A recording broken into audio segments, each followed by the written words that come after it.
اللہ اللہ اللہ اللہ اللہ اللہ اللہ۔ آج کا سبق سورۃ المنافقون سے ہے۔ یہ مدنی صورت ہے، اس میں 11 آیات اور 2 رکوع ہیں۔ اس سے منافقین کے حالات کا ذکر ہے۔ اعوذ باللہ من الشیطان الرجیم، بسم اللہ الرحمن الرحیم۔ اذا جاءک المنافقون قالوا نشهد انک لرسول اللہ واللہ یعلم انک لرسولہ واللہ یشہد ان المنافقین لکاذبون۔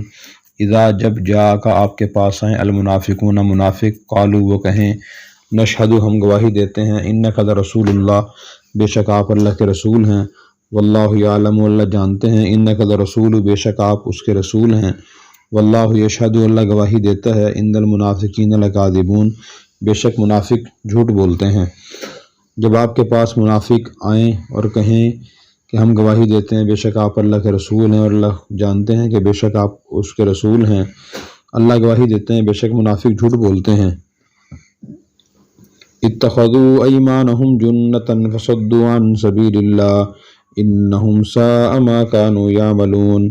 اتخذوا انہوں نے بنا لیا ایمانہم اپنی قسموں کو، جنتاً ڈھال، فصدوا تو وہ روکتے ہیں، عن سبیل اللہ اللہ کے راستے سے، انہم بے شک وہ ساء برا ہے، ما كانوا یعملون جو وہ کام کر رہے ہیں۔ ذالک یہ اس لیے کہ بانہم اس لیے کہ وہ آمنوا ایمان لائے، ثم کفروا پھر انہوں نے کفر کیا، فتبع پھر مہر لگ گئی، علی قلوبہم ان کے دلوں پر، فہم لا یفقہون تو وہ سمجھتے نہیں ہیں۔ وَإِذَا اور جب رأیتہم آپ ان کو دیکھتے ہیں، تو عجبک آپ کو اچھے لگتے ہیں یا آپ کو تعجب میں ڈالتے ہیں، اجسامہم ان کے جسم، وَإِن یقولوا اگر وہ کہتے ہیں، تسمع لقولہم آپ سنتے ہیں ان کی بات، کأنہم گویا کہ وہ خشب لکڑیاں ہیں، مسندہ ٹیک لگائی ہوئی، یحسبون وہ خیال کرتے ہیں، کل صیحۃ ہر چیخ، علیہم اپنے خلاف، ہم العدو وہ دشمن ہیں، فاحذرہم آپ ان سے بچیے، قاتلہم اللہ ان کو اللہ مارے، انا یؤفکون کہاں پھرے جا رہے ہیں۔ وَإِذَا قِیلَ لَهُمْ اور جب ان سے کہا گیا، تعالوا آؤ، یستغفر لکم تمہارے لیے استغفار کریں گے، رسول اللہ اللہ کے رسول، لووا تو وہ مٹکاتے ہیں، رؤوسہم اپنے سروں کو، ورأیتہم اور آپ ان کو دیکھتے ہیں، یصدون وہ روکتے ہیں، وہم مستکبرون اور وہ متکبر ہیں، سواء علیہم برابر ہے ان کے لیے، استغفرت لہم آپ ان کے لیے استغفار کریں، ام لم تستغفر لہم یا آپ ان کے لیے استغفار نہ کریں، لن یغفر اللہ لہم ہرگز اللہ ان کو معاف نہیں فرمائیں گے، ان اللہ بے شک اللہ لا یہدی القوم الفاسقین نافرمان قوم کو ہدایت نہیں دیتے۔ ہم الذین وہی ہیں جو یقولون کہتے ہیں، لا تنفقوا نہ خرچ کرو، علی من اس شخص پر، عند رسول اللہ جو رسول اللہ کے پاس ہیں، حتی ینفضوا یہاں تک کہ وہ منتشر ہو جائیں، وللہ خزائن السماوات والارض اللہ ہی کے خزانے ہیں آسمانوں اور زمین کے، ولکن المنافقین لا یفقہون لیکن منافق سمجھتے نہیں، یقولون وہ کہتے ہیں، لئن رجعنا اگر ہم واپس گئے، الی المدینہ مدینہ کی طرف، لیخرجن تو نکال دے گا، الاعز عزت والا، منہا اس مدینے سے، الاذل کمزور کو، ذلیل کو، وللہ العزت ولرسولی اور عزت اللہ اور اس کے رسول کی ہے، وللمؤمنین مومنوں کی، ولکن المنافقین لا یعلمون لیکن منافق نہیں جانتے۔ یہ سورہ منافق ہے، منافقون ہے، اور اس کا واقعہ یہ ہے کہ محمد بن اسحاق کی روایت کے مطابق سن شعبان سن 6 ہجری میں، اور قتادہ اور عروہ کی روایت کے مطابق شعبان سن 5 ہجری میں غزوہ بنی المصطلق پیش آیا، اور یہ اس طرح پیش آیا کہ رسول اللہ صلی اللہ علیہ وسلم کو یہ خبر ملی کہ بنی المصطلق کے رئیس حارث بن زرار نبی کریم صلی اللہ علیہ وسلم کے خلاف جنگ کی تیاری کر رہے ہیں۔ یہ حارث بن زرار حضرت جویریہ رضی اللہ عنہ کے والد ہیں، جو بعد مسلمان ہو کر ازواج مطہرات میں داخل ہوئیں، اور خود حارث بن زرار بھی بعد مسلمان ہو گئے۔ رسول اللہ صلی اللہ علیہ وسلم جب ان کی جنگی تیاری کی خبر ملی تو آپ صلی اللہ علیہ وسلم مسلمانوں کی جماعت کو ساتھ لے کر ان کے مقابلے کے لیے نکلے، اس جہاد کے لیے تشریف لے گئے۔ تو اس جہاد میں مسلمانوں کے ساتھ بہت سے منافق بھی نکلے، مال غنیمت کی لالچ میں کہ ہمیں حصہ مل جائے گا، دل میں ان کے ایمان نہیں تھا۔ رسول اللہ صلی اللہ علیہ وسلم اور صحابہ کرام جب بنی المصطلق کے مقام پر پہنچے تو حارث بن زرار کے لشکر سے سامنا ہوا۔ اس پانی کے چشمے یا کنویں پر جو مریسی کے نام سے مشہور تھا وہاں ان کا سامنا ہوا، اس لیے اس غزوے کو غزوہ مریسی بھی کہا جاتا ہے۔ دونوں طرف صفیں کھڑی ہوئیں اور تیر اندازی کا مقابلہ ہوا، جنہیں بنی المصطلق کے کچھ لوگ مارے گئے، باقی بھاگنے مجبور ہو گئے۔ رسول اللہ صلی اللہ علیہ وسلم کو اللہ نے فتح عطا فرمائی، ان کے اموال غنیمت اور کچھ مرد و عورت قید ہو کر مسلمانوں کے ہاتھ آئے۔ تو یہ یہاں جنگ ختم ہوئی۔ اس جنگ کے بعد پھر اسی چشمہ مریسی کے پانی پر صحابہ کرام جمع تھے۔ ایک ناگوار واقعہ پیش آیا کہ ایک مہاجر صحابی حضرت جہجہ اور دوسرے انصاری صحابی حضرت سنان بن عبرہ کے درمیان اسی پانی پہ جھگڑا ہو گیا اور لڑائی تک نوبت پہنچ گئی۔ مہاجر نے اپنے مہاجرین کو بلایا اور کہا یا المہاجرہ، اے مہاجرین آؤ میری مدد کرو، اور انصاری نے اپنے انصار صحابہ کرام کو بلایا یا انصار میری مدد کے لیے آؤ۔ نبی کریم صلی اللہ علیہ وسلم کو اطلاع ملی، آپ فوراً وہاں تشریف لائے اور سخت ناگواری کے اظہار فرمایا کہ تم یہ کیا نعرے لگا رہے ہو؟ فرمایا ما بال دعوی الجاہلیہ، یہ کیا جاہلیت کے نعرے ہیں؟ دعوہا فانہا منتنا، ان نعروں کو چھوڑ دو، یہ بدبودار نعرے ہیں۔ یعنی قومیت اور وطن کی بنیاد پر کسی کی مدد کرنا اور بلانا یہ زمانہ جاہلیت کے دعوے تھے۔ اور پھر آپ نے صحابہ کرام کو فرمایا کہ بھئی ہر مسلمان کو اپنے مسلمان بھائی کی مدد کرنی چاہیے، ظالم ہو اس کی مدد بھی کرے، مظلوم کی مدد بھی کرے۔ مظلوم کی مدد تو یہ ہے کہ اسے ظلم سے بچائے، اس پہ ظلم نہ ہونے دے، اور ظالم کی مدد یہ ہے کہ ظالم کو ظلم نہ کرنے دے۔ بہرحال آپ صلی اللہ علیہ وسلم کے سمجھانے سے یہ لڑائی ختم ہو گئی، اور بعد میں واضح ہوا کہ اصل میں زیادتی مہاجر صحابی جہجہ کی ثابت ہوئی، اور سنان بن عبرہ جوہنی انصاری صحابی زخمی بھی ہو گئے تھے۔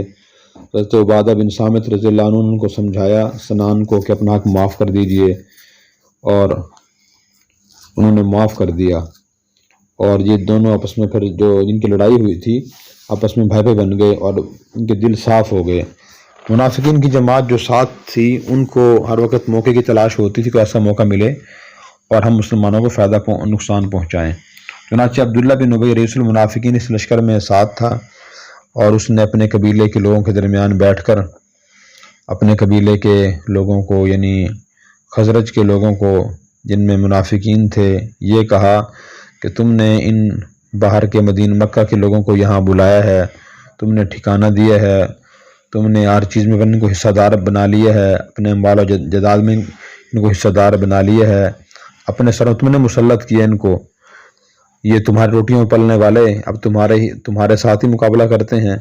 اگر تم نے اب بھی اپنے انجام کو نہ سمجھا تو تمہارا جینا مشکل کر دیں گے، اس لیے آئندہ تمہیں چاہیے کہ بالکل مدد نہ کریں، یہ خود ادھر ادھر بھاگ جائیں گے۔ اور پھر اس نے یہ بھی کہا اگر تمہیں چاہیے کہ جب تم مدینہ پہنچ جاؤ تو تم میں سے جو عزت والا ہے یعنی تم خود مدینہ کے اصل باشندے مہاجرین کو یہاں سے نکال دیں، اور ہم ضرور نکالیں گے۔ اس نے یہ بات کہی۔ اس مجلس میں سارے منافقین تھے، صرف حضرت زید بن ارقم رضی اللہ عنہ ایک مخلص مسلمان تھے، اور وہ 9 عمر لڑکے تھے۔ انہوں نے یہ باتیں سنی اور سن کر جا کر نبی کریم صلی اللہ علیہ وسلم کو بتا دی۔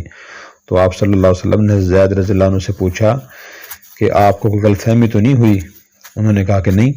پھر آپ نے پوچھا کہ آپ کو کوئی شک شبہ تو نہیں ہوا؟ آپ نے تو جو سے بات سنی ہے، واقعی عبداللہ بن ابی رئیس المنافقین نے یہ باتیں کہی ہیں؟ تو حضرت زید رضی اللہ عنہ نے فرمایا کہ ہاں واقعی یا رسول اللہ، اپنے کانوں سے میں نے یہ باتیں سنی ہیں اور اس نے یہ باتیں کہی ہیں۔ تو یہ باتیں سننے کے بعد آپ صلی اللہ علیہ وسلم کا چہرہ انور تبدیل ہو گیا اور آپ کو بڑی ناگواری ہوئی، بہت غصہ آیا آپ کو۔ حضرت عمر رضی اللہ تعالیٰ عنہ نے آپ سے عرض کیا کہ یا رسول اللہ مجھے اجازت دیجیے اس منافق گردن اڑا دوں اور آپ کے سامنے پیش کر دوں۔ بعض روایت میں ہے کہ انہوں نے عرض کیا کہ یا رسول اللہ ایک بات بن بشر کو آپ حکم دیجیے کہ وہ اس کا سر اتار کے آپ کے سامنے پیش کر دیں۔ تو حضور صلی اللہ علیہ وسلم نے فرمایا کہ عمر اس کا کیا ہوگا، لیکن لوگوں میں ایک غلط بات مشہور ہو جائے گی کہ محمد اپنے صحابہ کو قتل کر دیتے ہیں، اس لیے آپ نے حضرت عمر رضی اللہ عنہ کو عبداللہ بن ابی رئیس المنافقین قتل سے منع کر دیا۔ کچھ دیر کے بعد یہ عبداللہ بن ابی رئیس المنافقین کے بیٹے تھے مخلص، ان کا نام بھی عبداللہ تھا، وہ حاضر خدمت ہوئے، عرض کیا کہ یا رسول اللہ مجھے اجازت دیجیے اپنے والد کے سر میں خود کاٹ کے افسانہ پیش کر دوں۔ آپ نے فرمایا کہ نہیں، ایسا نہ کیجیے، اس کی آپ کو اجازت نہیں ہے۔ اس کے بعد پھر آپ صلی اللہ علیہ وسلم نے اپنی عام عادت کے خلاف بے وقت سفر شروع فرمایا اور اعلان فرمایا کہ تمام صحابہ کرام سفر شروع فرما دیں، اور خود اپنی ناقہ قصوہ پر سوار ہوئے۔ جب عام صحابہ کرام روانہ ہو گئے تو آپ نے عبداللہ بن ابی رئیس المنافقین کو بلایا اور دریافت کیا کہ تم نے ایسی باتیں کہی ہیں؟ اس نے قسمیں اٹھائیں کہ میں نے ہرگز ایسا نہیں کہا، یہ لڑکا زید بن ارقم جھوٹا ہے۔ تو اس کی قوم کے منافق لوگوں نے بھی کہا کہ یا رسول اللہ، ایسی تو کوئی بات نہیں ہوئی، لڑکے نے جھوٹ بولا ہے، لگتا ہے اسے ہمارا آپس کا اتفاق اور اتحاد ناگوار اور برا محسوس ہوتا ہے، اس لیے اس نے اس میں دراڑ ڈالنے کی کوشش کی ہے۔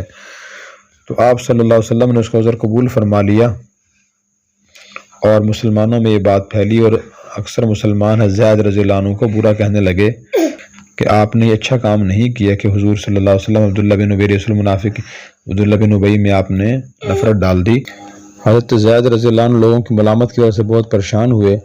حضرت زید فرماتے ہیں کہ پورا دن پوری رات نبی کریم صلی اللہ علیہ وسلم اور صحابہ کرام مسلسل سفر کیا، یہاں تک کہ جب دھوپ تیز ہونے لگی تو اس وقت میں آپ صلی اللہ علیہ وسلم کے اونٹنی کے قریب ہوا، اور پھر آپ نے صحابہ کرام کو ایک دن ایک رات کے بعد سفر کرنے کے بعد آرام کا حکم دیا کہ آپ ٹھہر جائیں اور آرام کریں۔ تو لوگ آرام کرنے لگے۔ اس سفر کو اتنا طویل کرنے کا آپ صلی اللہ علیہ وسلم کا مقصد بھی یہ تھا کہ لوگوں میں جو ایک بات کا چرچا چل رہا ہے، تبصرہ ہو رہا ہے، اس واقعے پر یہ چرچا ختم ہو جائے۔ ہر شخص اپنی سواری پر سوار ہوگا، علیحدہ علیحدہ منتشر ہو جائیں گے تو پھر یہ چرچا نہیں ہوگا۔ حضرت عبادہ بن صامت رضی اللہ تعالیٰ عنہ عبداللہ بن ابی کے پاس گئے، اسے جا کر کہا کہ تم رسول اللہ کے پاس حاضر ہو کر جرم کا اعتراف کر لو، آپ صلی اللہ علیہ وسلم آپ کے اس گناہ کے لیے استغفار کریں گے، آپ کی نجات ہو جائے گی۔ ابی بن کعب نے عبداللہ بن ابی نے یہ بات سن کے سر موڑ لیا اور اس نے کہا کہ جی، پہلے تم نے مجھے کہا کہ محمد پر ایمان لاؤ، میں ایمان لے کر آیا، پھر تم نے مجھے کہا کہ تم زکوٰۃ ادا کرو، میں زکوٰۃ دینے لگ گیا، اب کیا محمد کو سجدہ کروں میں، اور میں نہیں جاتا حضور کے پاس۔ یہ اس نے باتیں کہی تو یہ واقعہ پیش آیا۔ پھر اس کے بعد اللہ تعالیٰ نے نبی کریم صلی اللہ علیہ وسلم پر سورہ منافقون نازل فرمائی۔ حضرت زید فرماتے ہیں کہ آپ پر وحی کی کیفیت طاری ہوئی، آپ کی سانس پھولنے لگا، پیشانی مبارک پر پسینہ آ گیا، آپ اونٹنی پر سوار تھے، وہ بوجھ سے دبنے لگی، تو ان کو امید ہوئی کہ وحی نازل ہونے والی ہے۔ جب وحی نازل ہو گئی، حضرت زید فرماتے ہیں کہ اپنی سواری پر سوار تھا میں، حضور کے قریب میری سواری تھی، تو حضور صلی اللہ علیہ وسلم نے اپنی سواری پر بیٹھے ہوئے میرے کان سے پکڑا اور فرمایا یا غلام صدق اللہ حدیثک ونزلت سورۃ المنافقین فی ابن ابی من اولیہا الی آخریہا۔ اس کا ترجمہ یہ ہے کہ اے لڑکے، اللہ نے تمہاری بات کی تصدیق کر دی اور پوری سورہ منافقون اس واقعے عبداللہ بن ابی کے واقعے میں نازل ہوئی۔ تو بعض روایت سے معلوم ہوتا ہے کہ یہ صورت مدینہ پہنچنے کے بعد نازل ہوئی ہے، لیکن بعض سے معلوم ہوتا ہے کہ یہ سفر کے دوران ہی صورت نازل ہوئی۔ جب یہ صورت نازل ہوئی تو حضرت صلی اللہ علیہ وسلم کو پورا یقین ہو گیا کہ یہ منافق جھوٹا ہے اور زید بن ارقم سچے ہیں۔ جب مسلمانوں کا قافلہ وادی عقیق میں پہنچا تو عبداللہ بن ابی رئیس المنافقین کے بیٹے جو مخلص مسلمان تھے عبداللہ، وہ آگے بڑھے اور تمام سواریوں میں تلاش کرتے ہوئے والد کے پاس پہنچے اور ان کی اونٹنی کو بٹھایا اور اسے گھٹنے پر پاؤں رکھ کر باپ سے خطاب کیا، خدا کی قسم تم جب مدینہ میں داخل جب تک نہیں ہو سکتے، جب تک تو حضور تمہیں اجازت نہیں دیتے۔ تو وہ پریشان ہوئے، کہنے لگے کہ میں تمہارا والد ہوں، مجھے ایسا نہ کرو، لوگوں نے ملامت کی تمہارا والد ہے، اس سے سلوک نہ کرو۔ لیکن بیٹے نے کہا کہ نہیں، جب تک حضور اجازت نہیں دیں گے میں والد کو مدینہ میں داخل نہیں ہونے دوں گا۔ بالآخر جب حضور کی سواری وہاں سے گزری تو آپ نے پوچھا کہ یہ کیا ہو رہا ہے، تو اس لڑکے نے کہا کہ یہ میرے والد نے آپ کے بارے کی شان میں گستاخی کی تھی، جب تک آپ اجازت نہیں دیں گے میں مدینہ میں داخل نہیں ہونے دوں گا۔ تو حضور نے فرمایا چھوڑ دیں، آپ کے والد ہیں، مدینہ میں داخل ہونے دیں، راستہ چھوڑ دیں۔ چنانچہ پھر یہ مدینہ میں داخل ہوئے۔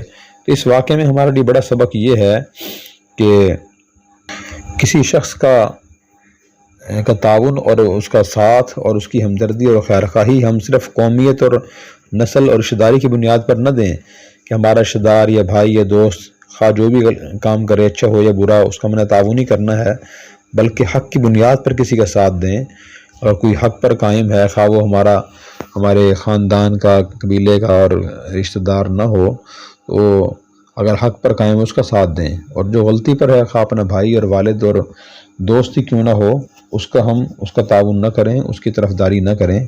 اس واقعے میں یہ ہمارے لیے سبق ہے۔ اور نمبر 2، انبیاء علیہ السلام گستاخی نہ کریں، دیندار لوگ گستاخی نہ کریں۔ جیسے عبداللہ بن ابی نے کہا تھا کہ عزت والا ذلت والے کو نکال دے گا، تو اللہ تعالیٰ نے فرمایا کہ منافق خود ذلیل ہیں، اللہ تعالیٰ اللہ کے رسول اور مسلمان ذلیل نہیں ہیں بلکہ یہ خود ذلیل ہیں۔ اسی طرح اللہ تعالیٰ نے یہ فرمایا کہ منافقوں نے اپنی قسموں کو ڈھال بنایا ہوا ہے۔ پہلے یہ زبانی انہوں نے ایمان کا اعتراف کیا، اقرار کیا، لیکن دل سے نہیں کیا۔ اپنی ڈھال بنایا ہوا ہے کہ جب تک ہم کھلا کفر نہیں کریں گے تو ہمارے خلاف جہاد نہیں ہوگا، جانوں پر محفوظ رہیں گے، اس لیے یہ کہتے ہیں کہ ہم مسلمان ہیں۔ پھر اس کے بعد جنہوں نے کفر کا اظہار کیا تو ان کے دلوں میں مہر لگا دی گئی۔ آپ کو اللہ نے فرمایا کہ جب آپ دیکھتے ہیں ان کو، ان کی جسم اتنے خوبصورت ہیں کہ آپ کو اچھے لگتے ہیں، اگر یہ بات کریں اتنی چکنی چپڑی باتیں کرتے ہیں کہ سننے کو دل چاہتا ہے، لیکن اندر سے ایمانی کیفیت یہ ہے کہ یہ کھوکھلی لکڑی کی طرح ہیں۔ کوئی کھوکھلی لکڑی ہو دیوار سے لگا دیں، جب تک دیوار کا سہارا کھڑی رہتی ہے ورنہ وہ گر جاتی ہے۔ فرمایا کہ یہ لوگ ہر دشمن خلاف کارروائی کے اپنے خلاف کارروائی سمجھتے ہیں، چاہے ہمارے خلاف کارروائی شروع نہ ہو جائیں، یہ دشمن ان سے آپ بچیے، اللہ ان کو مارے کہ کہاں بہہ کے جا رہے ہیں۔ پھر فرمایا جب ان سے کہا گیا کہ آؤ رسول تمہارے لیے استغفار کریں، تو منہ موڑتے اپنے سر ہلاتے ہیں یہ اور رکتے ہیں، تکبر کرتے ہیں۔ ان کے لیے استغفار کرنا نہ کرنا برابر، اللہ تعالیٰ بالکل ان کو معاف نہیں فرمائیں گے۔ اور پھر یہ فرمایا کہ عزت اور اللہ کی عزت ہے، اللہ کے رسول کی عزت ہے، مسلمانوں کی عزت ہے، لیکن منافقین کو اس کا علم نہیں ہے۔ اللہ تعالیٰ ہمیں منافقانہ خصلتوں سے بچنے کی اور مومنانہ خصلتیں اپنانے کی توفیق عطا فرمائے۔ اور اگر آپ نے ابھی تک ہمارا چینل سبسکرائب نہیں کیا تو فوراً سبسکرائب کیجئے، ساتھ ہی بیل آئیکن پر کلک کریں تاکہ مزید آنے والی ویڈیو ہیں وہ آپ کو وقت پر ملتی رہیں۔ اللہ حافظ۔